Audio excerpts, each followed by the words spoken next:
belediyenin hesabındadır. Yəni mühafizə çayın mühafizə zolağıdır. Ötən il təmizlədiyim üçün bu məndə 3 tərəfdə kanal var. Budadığım üçün, təmizlədiyim üçün belediyə Ekologiya Təbii Sərvətlər Nazirliyi gəlib məni 3270 manat cərimə elədi.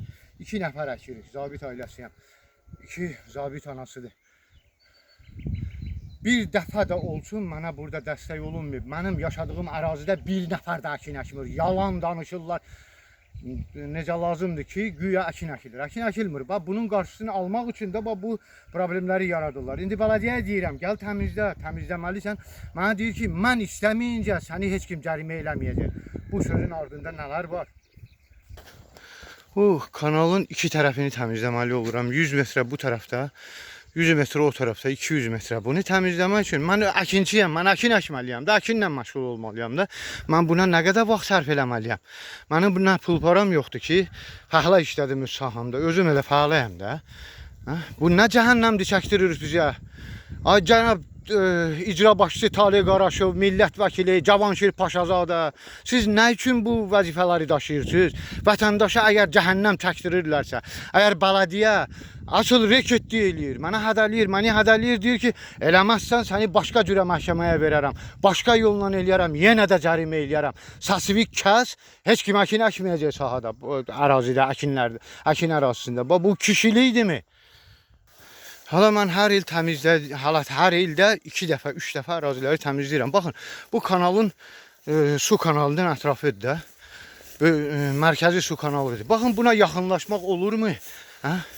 Mən necə su götürüm buralardan? Təmizləyirəm də məni cərimələyirlər. Belə kişilik, belə mərdlik harda var dırnaq arası? Bu nə deməkdir?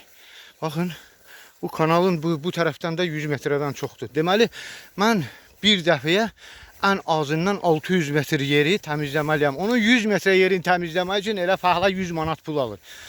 Amma bu mənim deyir axı, deyirsiniz sənin deyir. Təmizləyəndə cərimə eləyirsiniz. Onda gəlin təmizləyin. İndi qonşu əraziyə keçərəm. Məndən sonraki əraziyə. Baxın görün kanala yaxınlaşmaq olur ya yox. Mənim ərazim bitdi. Bu keçiddir. Keçdik qonşunun ərazisinə. Bu sağ tərəfdə kanaldır artıq. Güya kanal var. Bu kanalın kənarlarıdır. Baxın. Buradan hala indi mayayı bitmeyib hələ. Bundan sonra neçə ay bu yol değil mi? Baxın bu kanalın ətrafıdır mən gedirəm. Bax. Cənab Dadaşov, Səlman, Talih Qaraşov. Bəs niyə cəhənnəm çəkdirirsiniz bizə? Mərkəzi su kanalının ətrafı. Baxın ağaclara, kollara. Bilmirəm siz nə fikirləşirsiniz. Kanalın kənarı ən azından 20-30 metrə belə kolluqdur. İllərdir bura yaxın gələn yoxdur. Bu məndən sonraki ərazilərdir. Burada əkin mi əkilib? Yalancı Allah lənət eləsin deyirsiniz, əkin əkilir. Belə şey olur. Bu gülməli deyir. Bu dəhşətli bir şeydir. Belə bir şey olmamışdı. Mən belə bir insanlıq görməmişdim. Bu əkin ərazidir. Deməli 2 nəfərə 5000 ştil əkmişik. Kim bacarırsa desin səsini çıxartsın, mən də bacarıram. 2 nəfərlə, heç kim yox, 2 nəfərlə bunu eləyirik.